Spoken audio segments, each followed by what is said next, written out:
हरिओम हरे कृष्ण। वास्तव में व्यक्ति के अंदर अपरिमित संभावनाएं और बहुत सारी ऊर्जा होती है, बस वो उसे बर्बाद अक्सर कर दिया करता है। यदि हमारे बच्चे 25 साल तक की उम्र तक कठोर ब्रह्मचर्य का पालन करते हुए अपनी योग्यता को बढ़ाने का प्रयास करते हैं तो वो बड़े कमाल के काम कर सकते हैं। लेकिन अक्सर ब्रह्मचर्य का खंडन करके वो निराशा भरी जिंदगी को जीते हैं, हजार प्रकार के रोगों में पड़ जाते हैं, भविष्य को बर्बाद करते हैं, घर परेशान हो जाते हैं। और अगर समाज के विषय में बात करें, समाज में विकृति आती है, देश आगे नहीं बढ़ता, क्योंकि हमारे युवा अपना 100% नहीं दे पाते। इसीलिए हम अक्सर करके धार्मिक वीडियो के साथ साथ ब्रह्मचर्य से रिलेटेड वीडियोस को भी बीच में लेकर के आते हैं, क्योंकि यह भी धर्म का एक प्रमुख अंग है। अब हमारे जो ब्रह्मचारी हैं उनमें से कुछ समझदार ब्रह्मचारी कठोरता के साथ ब्रह्मचर्य का पालन करते हैं, कुछ संकल्प लेना चाहते हैं। एक बड़े ही प्यारे बच्चे मिस्टर शिवी लिखा हुआ था उनकी आईडी पर, एक उनका कमेंट आता है मेरी किसी ब्रह्मचर्य से संबंधित वीडियो पर, गुरुजी मेरा केवल आपसे एक प्रश्न है कि क्या फर्क है एक कामी व्यक्ति में और एक ब्रह्मचारी व्यक्ति में। यदि एक ब्रह्मचारी का मन भी विकृत हो जाता है किसी गंदी फिल्म को देख करके, या फिर किसी नग्न अवस्था में स्त्री को या लड़की को देख करके, ब्रह्मचर्य हो तो ऐसा हो जैसा महावीर का था, जैसा बुद्ध का था। अब बुद्ध के ब्रह्मचर्य को कम थोड़ा ही कहा जा सकता है, वह तो एक चरम अवस्था है। महावीर के ब्रह्मचर्य को कम थोड़ा ही कहा जा सकता है, वो तो एक बिल्कुल अंत की अवस्था है जहां मनुष्य ही भगवान हो जाता है, वह तो बहुत ऊंची अवस्था है।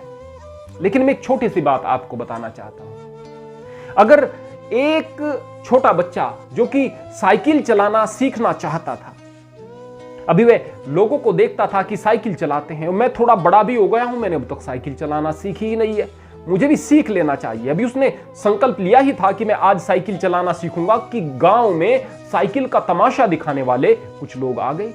अब वहां पर एक एक्सपर्ट आदमी कभी अगले पहिए पर साइकिल को चलाता था, कभी हैंडल पर खड़े होकर के साइकिल को चला दिया करता था, कभी उल्टा खड़ा होकर साइकिल चला रहा था। इतना एक्सपर्ट आदमी देख करके वह बहुत प्रभावित हुआ और उसने घर आकर के अपना संकल्प इधर उधर फेंक दिया और सोचा कि मैं अब साइकिल चलाना नहीं सीखूंगा, क्या फायदा है जो लोग साइकिल चला रहे हैं, ये भी कोई साइकिल चलाना हुआ, साइकिल तो वो चला रहा था, देखो कितना एक्सपर्ट था, कभी ऐसे होता था, कभी ऐसे होता था, विभिन्न प्रकार के करतब दिखाता था साइकिल पर।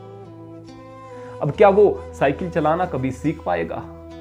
यदि इसी बात को दिमाग में रखेगा वो कभी नहीं सीख पाएगा। निश्चित तौर पर वह एक ऊंची अवस्था है और निश्चित तौर पर आप अच्छे बच्चे हैं जो आप इस तरह की बात सोच रहे हैं कि हम उस तरह के ब्रह्मचर्य में स्थापित हो जाएं। लेकिन क्या यह मजाक बात है? या फिर इसकी शुरुआत आप ऐसे ही कर सकते हैं कि बस आज से मैं महावीर हो जाना है?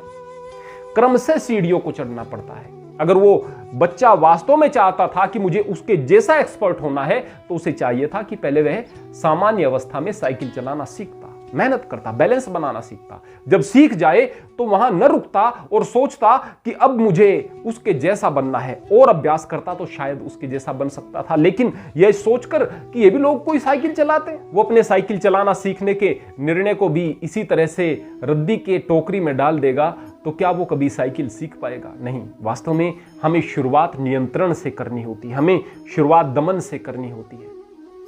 बहुत सारे धर्मगुरु इस तरह की बात कहते हैं, नाम नहीं लूंगा मैं, कि क्या फायदा इस तरह के ब्रह्मचर्य का जिसमें हर वक्त काम वासना मन में चल रही हो। शुरुआत तो वहीं से करनी होती है भाई। जो बातें आपको दर्शन में अच्छी लग रही हैं ना, वो व्यवहार में भी अच्छी हों ये जरूरी नहीं है। इसलिए शब्द जाल से बाहर निकलो और यथार्थ के धरातल पर आकर के ब्रह्मचर्य का पालन करो। इसमें आपकी भलाई है, आपके परिवार की भलाई है, देश की भलाई है और समाज की भलाई है।